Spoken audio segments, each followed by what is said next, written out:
What up everybody, and welcome to my review of Rick Ross's latest album, Mastermind.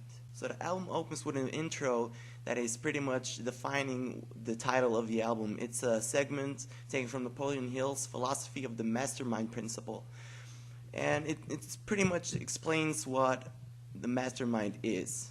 There's not much we can say about it, so I can't really give points on production or lyrics, so we'll just move on to the next song. So the second song in the album is called Rich is Gangsta, which offers a production by Black Metaphor. Some really witty lines here. I'm spitting like this bitch a mixtape, and you know the jabs that he takes at 50 Cent. For me to move forward from here on, I need 50. I ain't talking 50 Cent neither. So yeah, I really like the lyrics. I'm gonna give lyrics 7 out of 10, production 8. So the third song of the album is called Drug Dealer's Dream, which offers a production by Jake One, and of course it opens with an intro where he checks his checking account and he has 92 million balance on it. I don't know if that's true, but shit sounds dope. So yeah, I really like the hook on this one. The production keeps amazing me.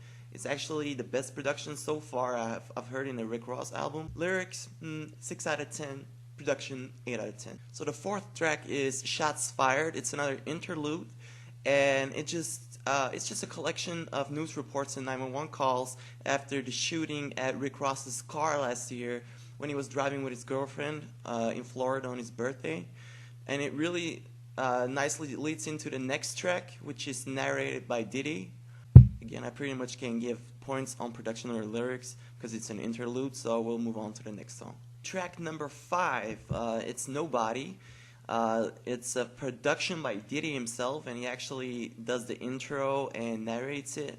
I really like this track. This is a standout track, one of the best tracks of the album.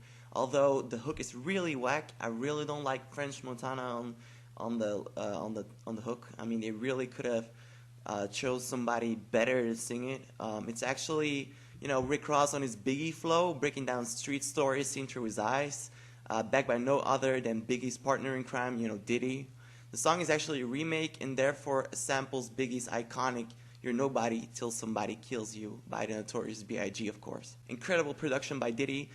Production 9 out of 10, and I'm going to give lyrics 7 out of 10 because of that stupid French Montana hook. So, track 6, The Devil Is Alive, which features Jay-Z, and it's a production by K.E. on the track and Major 7.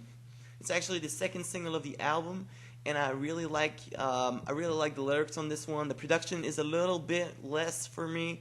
It's not really on the level of the previous tracks, but it's still pretty good.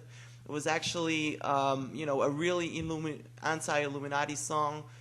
Jay-Z reminds us that he's the king of the rap game, and you know that the devil doesn't exist, Illuminati doesn't exist, and that the devil will use any trick to deceive you and get you away from God. So pretty cool lyrics. I really like it. Production 6 out of 10, lyrics 8 out of 10. Then we get to track 7, which is Mafia Music 3. It's actually the third installment of the trilogy, and I absolutely hate the song. It features Movado. It was the worst production on the whole album. I absolutely hate Movado. I really just skip this track every time I listen to the album. So I'm going to give lyrics 3 out of 10 and production 2 out of 10. Then we get to track 8, which is probably my favorite track of the album. It's called War Ready, and it's with Jeezy, of course, and it's a production by Mike Will Made It.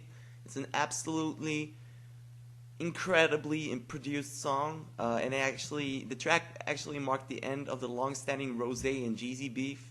So it was really cool that they made a song together. And it's really the hit single the streets have waited for years. It's a real banger, which actually proves that Rick Ross isn't interested in creating commercial, you know, radio-friendly tracks. He actually really makes the tracks for the streets, and I really like this song. It gets a 9 out of 10 for production and a 9 out of 10 for lyrics. Then we get to track 9. It's called What a Shame, and it actually features French Montana for the second time on the album. And I'm not a big French Montana fan. I really hate him. The hook isn't really doing it for me. Thank God, it's a very brief song. It's only 2 minutes and 15 seconds. Really don't like the French Montana hook. Lyrics from Rick Ross are okay, but it's not really a standout track. So I'm going to give lyrics a 4 out of 10. Production, a 4 out of 10. Track number 10 is called Supreme, and it's actually produced by, from producer from back in the day, Scott Storch, who actually went, bankrupt and all that. But he really made a nice beat on this one. It's a very, very optimistic song.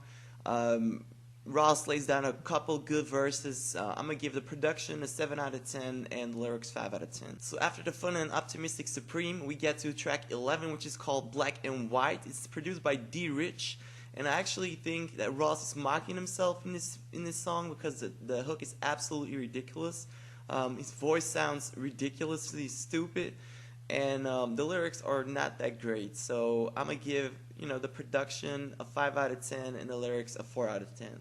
Track number 12 is actually another skit. It's called the Dope Bitch skit, and it's pretty funny if you listen to it completely, but it's nothing special, so we'll move on to the next song. Then we get to track 13, which is called In Vain. It's actually feat The Weeknd and produced by The Weeknd. Now, I'm a very, very big Weeknd fan, and he absolutely kills this song. It's like 85% The Weeknd, 15% Ross, but I like the ratio. I don't even give a fuck, because The Weeknd comes on everybody's album and absolutely slays them. The artists on their own album, on their own track. It's absolutely crazy. Crazy production, crazy lyrics.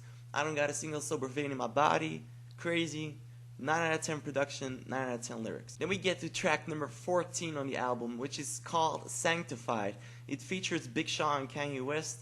Damn, it's absolutely crazy. It's produced by DJ Mustard and Kanye West. They both, collaborated on the track.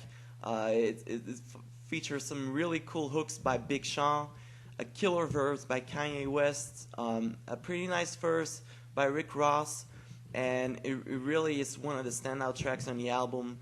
After the extraordinary fucking In Vain, we get to Sanctified, which is another great addition to the album. Really like the song. Lyrics 9 out of 10, production 9 out of 10. For track 15, we got Walking on Air, a production from D. Rich, which features his Rick Ross's own protege, Meek Mill. He offers some really good verses on his album. The production isn't really that top notch compared to In Vain and Sanctified. I'll give the production like a 5 out of 10.